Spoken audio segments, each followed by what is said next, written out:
네, 강동원입니다. 간략하게 몇 가지만 해야겠습니다. 지금 한글날 공휴일 지정 촉구 결의안이 국회에서 지금 통과가 됐고 국민적 관심을 가지고 있는데 2013년도 예산을 보면은 2012년도하고 똑같아요. 그런데 국제언어 박람회나 또 유네스코 세종대왕 문해상 계기로 해서 문화행사 지원해야 될 필요성도 있고 그래서 좀 증액을 좀 해야 되지 않나 이렇게 생각을 하는데 동의하시죠? 네, 저희 정부에서도 그래서 한글날을 지금 시행령에서 그 공휴일로 지정하는 걸 추진하고 있습니다. 그래서 공휴일 지정도 중요하지만 예산을 확보해서 그래서 지정이 되면 10월 3일 개천절하고 10월 9일 한글날 일주일 동안 한국문화 주간 하면서 이런 것들이 알겠습니다. 많이 필요하다고 생각합니다. 그래서 한글의 가치를 더 국민에게 인식시키는 계기를 만들었으면 좋겠습니다. 다음에 정책 홍보 지원에서 대국민 커뮤니케이션 강화 예산이 올해 좀 늘어났어요. 뭐 크진 않습니다만 다만 이 중에서 대국민 커뮤니케이션 강화 사업 137억 중에 80.3%가 매체 활용 정책 홍보 사업비입니다. 매체 활용한다는 얘기는 결국 대중매체니까 신문이나 TV나 뭐 이런 인터넷 등 이런 거 아니겠어요? 이제 결국은 이쪽에다가 광고를 이렇게 주겠다 하는 의미로 받아들일 수밖에 없는데 이런 문제는 정책 홍보 자체가 하나의 광고성으로 흘러서 정부의 어떤 일방적인 홍보 되는 것을 우려 안 할 수가 없어요. 그래서 이런 부분들은 좀 더 철저하게 집행을 해야 된다 이런 얘기고요. 그 다음에 이제 그 중에 또 매체 활용 정책 홍보 예산이 또 110억이 있는데 이 중에서 간행물 제작비가 약 42억, 38.2%입니다. 뭐 아시다시피 제가 지난 국감에서도 지적했지만 뭐 주로 명절 때 고속도로 톨게이트에서 어떤 홍보물을 집중적으로 배포를 한다든지 해서 사실상 SNS가 발달되어 있는 이 시대에 인쇄매체로 이렇게 하는 것은 오히려 휴지를 만들어서 홍보의 역량이 저조될 수밖에 없는 효과 면에서도 아주 뒤떨어지는 그런 우려를 갖지 않을 수 없다. 그래서 이 부분을 좀 더 획기적으로 홍보의 발상과 전환을 할 수 있는 대안이 필요하다 이렇게 지적을 합니다. 근데 이제 의원님 말씀도 이제 잘 알아듣겠습니다만 또 SNS나 인터넷을 하는 뉴미디어 중심 세대도 있지만 또 이런 뉴미디어 매체에 접근 어려운 정보 또 소외계층도 있고요. 또 하나는 간행물을 만든다고 해서 그건 그냥 아날로그만 하는 게 아니라 그걸 또 SNS를 통해서 하기 때문에 이건 하나의 원소스 멀티 유즈적인 면도 뭐 그 말씀하신 취지를 이해를 못하는 것은 아니지만 효과 측면에서 봤을 때 그렇다. 그런 얘기고 시대적인 흐름도 이 패턴을 바꿔야 될 필요는 있다. 이런 얘기입니다. 단계적으로는 이제 가야 되겠. 방향은 그렇겠습니다. 알겠습니다. 다음에 이제 그 KTV에 대해서 한 말씀 드리지 않을 수가 없습니다. 이제 1995년 3월달에 개국했는데 내년도에 약 183억의 예산이 있어요. 그런데 이 갈수록 이 시청률이 저조해지고 있어요. 금년 9월 말 기준으로 보면 시청률이 0.052%입니다. 2011년도 0.101%에서도 훨씬 더 뒤떨어지는 이런 양태고 국회방송이나 한국방송대학의 그 OUN보다도 시청률이 낮아요. 이 문제는 결국은 안 본다는 얘기거든요. 안 본다는 얘기는 흥미를 갖지 않는다는 얘기입니다. 거기에서는 정부의 불신을 초래한 그 자체도 원인이 있어요. 예를 들면 이 정부 들어와가지고 지난 4년 동안 KTV에서 일방적으로 4대강 홍보, 제가 지난번에 국감에서도 지적했듯이 일방적으로 했지 않습니까? 이러기 때문에 국민들이 외면하는 겁니다. 그래서 새로운 어떤 그 KTV의 운영 체제를 제대로 갖춰야 된다.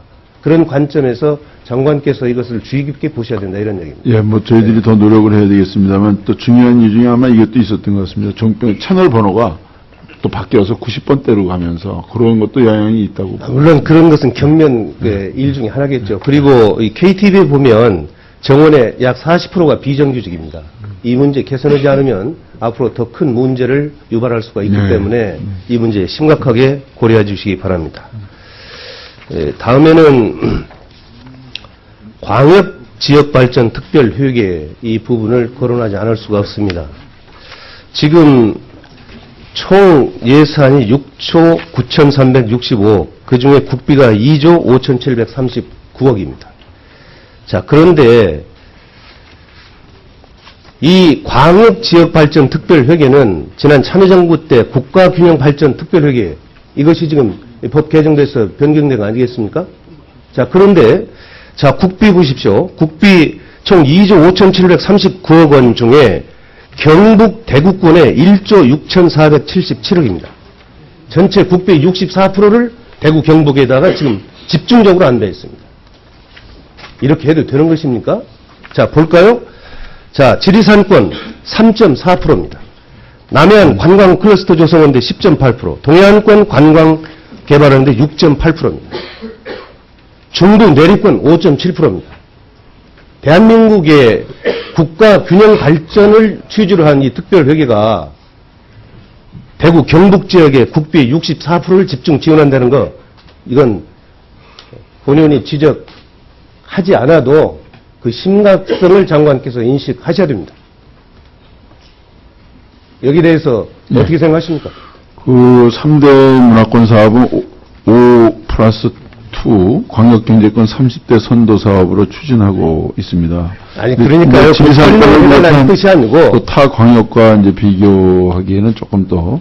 예를 들면, 보십시오. 호남 고속철도라든지, 원주 강릉 고속철도 이런 것도 대한민국에 예를 들면 문화 생태 관광 기반 조성하는 것이 대구 경북에만 있습니까? 그러니까 이것은 심각하게 고민해야 된다 이런 말씀이에요. 네, 그래서 하여튼 지리산권 관광 개발 사업은 예산이 좀 더 추가 진행되도록 노력을 하겠습니다. 아니, 지리산권 관광 개발만 굳이 말씀드리는 게 아니고, 이것은 근본적으로 이 특별회계의 목적은 국가의 균형 발전을 도모하기 위한 특별회계인데, 이게 이 국가의 균형 발전, 지역의 균형 발전을 끼우는 것이 아니라 오히려 지역에 편중된 그런 특별회계다 그런 얘기예요. 이것을 심각하게 고민을 해야 얘기를 위해서도 상당히 좀 부드럽게 넘어가지 않을까 이런 생각을 합니다. 그리고 간략하게 또 하나 말씀드리는데요. 문화관광축제라고 하는 그 개념에 대해서 정리를 다시 한번 하셔야 됩니다. 자, 보십시오. 여기 지금 축제의 그 제목을 좀 제가 몇 가지 좀 소개를 하겠는데요. 경기도에는 자라섬 재즈 페스티벌, 충남의 천안 홍타령 축제, 1분만 더 하세요. 그다음에 한양의 나무축제, 문경 찻사발 축제, 뭐 이런 게 있습니다.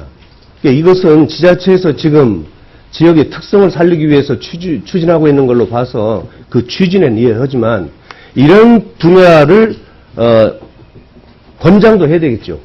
문화관광축제라고 해서. 그런데 여기에 전통적인 대한민국의 문화예술축제인 춘향제를 여기다 껴가지고 유망부터 시작해서 겨우 이제 우수로 평가를 받는, 이래서는 안 된다는 얘기예요. 그래서 이 부분에 대한 총체적인 평가 작업을 다시 해야 된다, 이런 말씀을 드립니다.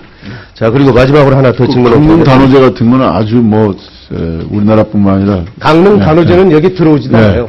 그거는 뭐 세계적인 축제라고. 그러니까 들어오지도 않는다니까요. 그 심각성을 장관께서 아셔야 된다. 그리고 문화재청장께 한 가지 말씀드립니다. 네. 지금 영담에 대해서 네. 지금 이제 12월 중순으로 보내주는데, 네.